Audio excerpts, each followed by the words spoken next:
Nasi adalah makanan pokok rakyat Indonesia. Setiap hari, dalam 3 kali sehari, belum cukup rasanya bagi orang Indonesia jika tidak makan tanpa nasi. Selain itu, banyak pula olahan masakan Indonesia yang berbahan dasar nasi, seperti nasi goreng, nasi kuning, dan lain-lain. Kedekatan nasi dengan rakyat Indonesia menjadi salah satu penggerak dari pentingnya pasokan beras dalam negeri. Indonesia sendiri merupakan negara yang memproduksi beras sendiri.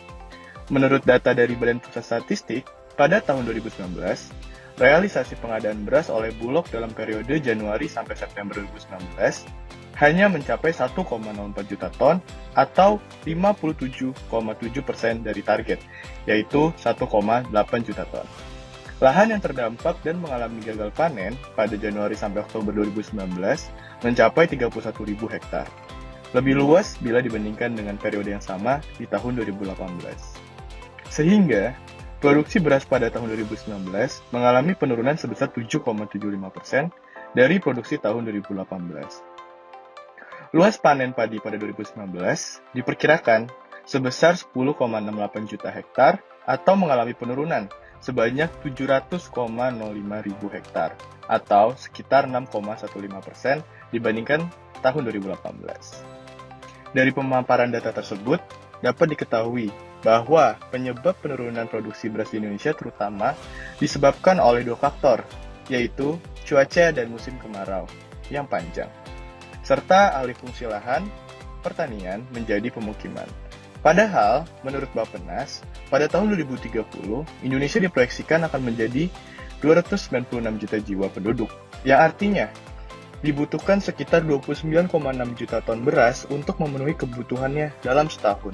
Dengan keadaan saat ini, yaitu produksi 22 juta ton beras dan tren produksi yang kian menurun, bukan berarti Indonesia akan mengalami defisit. Salah satu tindakan yang dilakukan oleh pemerintah Indonesia dalam rangka memastikan pasokan beras tetap tersedia dan mengendalikan harga beras di pasaran adalah dengan kebijakan impor beras dari luar negeri. Padahal Indonesia sebagai negara agraris seharusnya mampu secara swasembada dalam pemenuhan kebutuhan beras domestiknya sendiri. Berdasarkan masalah tersebut, maka digagas sebuah solusi yang berfokus untuk mencapai tujuan Sustainable Development Goals nomor 2 yaitu No Hunger atau tanpa kelaparan pada tahun 2030, berupa Indonesia Swasembada Pangan. Solusi yang diberikan adalah indoor farming berbasis controlled environment agriculture. Indoor farming adalah solusi yang ditawarkan atas berkurangnya lahan pertanian dalam tujuan menambah jumlah luas lahan agrikultur secara vertikal di dalam bangunan. Sistem ini merupakan ekstensi dari model pertanian hidroponik rumah kaca yang berfokus pada masalah-masalah yang berkaitan dengan penggunaan tanah, seperti dibutuhkannya herbisida, pestisida, dan pupuk. Solusi ini nantinya juga dapat menunjang pencapaian hingga 4 SDGs lainnya. Yang pertama, goals nomor 1 yaitu no poverty. Hal ini berkaitan dengan kemampuan indoor farming untuk mereduksi bahkan menghilangkan risiko gagal panen bagi petani, sehingga terhindarkan dari kerugian. Kemudian goals nomor 6, yaitu clean water and sanitation. Solusi indoor farming dapat menghemat keseluruhan penggunaan air pada aktivitas pertanian. Untuk goals nomor 8, decent work and economic growth, dengan mengurangi kebutuhan impor, mencukupi kebutuhan beras Indonesia, dan bahkan meningkatkan komoditas ekspor yang berkaitan erat dengan peningkatan GDP. Serta goals nomor 9, industry, innovation, and infrastructure. Solusi ini berperan sebagai inovasi dalam industri agrikultur yang akan menopang sistem yang lebih berkelanjutan di masa depan. Seperti yang telah disebutkan sebelumnya, indoor farming akan memungkinkan kita untuk menanam berbagai jenis tanaman dalam lingkungan yang 100% dapat dikendalikan. Elemen pertama yang dikendalikan adalah pencahayaan. Untuk dapat mengendalikan pencahayaan yang esensial bagi pertumbuhan tanaman, digunakan lampu LED berwarna putih, merah, dan biru. Cahaya berwarna merah akan berfungsi untuk pertambahan panjang tanaman, sedangkan cahaya berwarna biru berfungsi untuk masa vegetasi tanaman.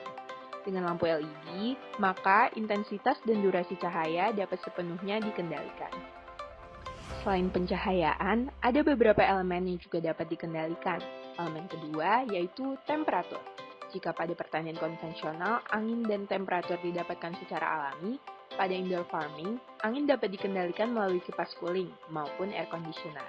Selanjutnya, kelembapan dapat dikendalikan melalui mesin industrial humidifier yang dapat mengatur kelembapan hingga mencapai level optimal, antara 60% hingga 80%. Terakhir, untuk memperkaya jumlah karbon dioksida, dapat menggunakan sistem ventilasi, pembakaran karbon, maupun menambah jumlah fungi atau jamur dekomposer pada ekosistem buatan. Dengan menggunakan sistem ini, biaya transportasi dapat dihilangkan karena kedekatannya dengan konsumen. Produksi selama setahun dapat diprogram berdasarkan permintaan, dan kondisi pertumbuhan tanaman dapat dioptimalisasi untuk mendapatkan hasil yang maksimal, dengan pengaturan temperatur, kelembapan, serta pencahayaan. Indoor farming berbasis controlled environment agriculture juga membutuhkan lebih sedikit air, karena adanya sistem daur ulang greywater dan penguapan yang lebih sedikit. Tidak adanya penggunaan pestisida, herbisida, maupun insektisida juga menambah nilai hasil panen menjadi lebih bersih dan organik. Diharapkan di masa depan, indoor farming dapat menjadi solusi pertanian modern untuk menyelesaikan permasalahan alih fungsi lahan dan meningkatnya permintaan makanan dengan tidak hanya menanam beras, namun juga sayur-sayuran lainnya. Oleh karena itu, diharapkan pada tahun 2030, Indonesia dapat mencapai tujuan SDGs nomor 2 dan mewujudkan Zero Hunger.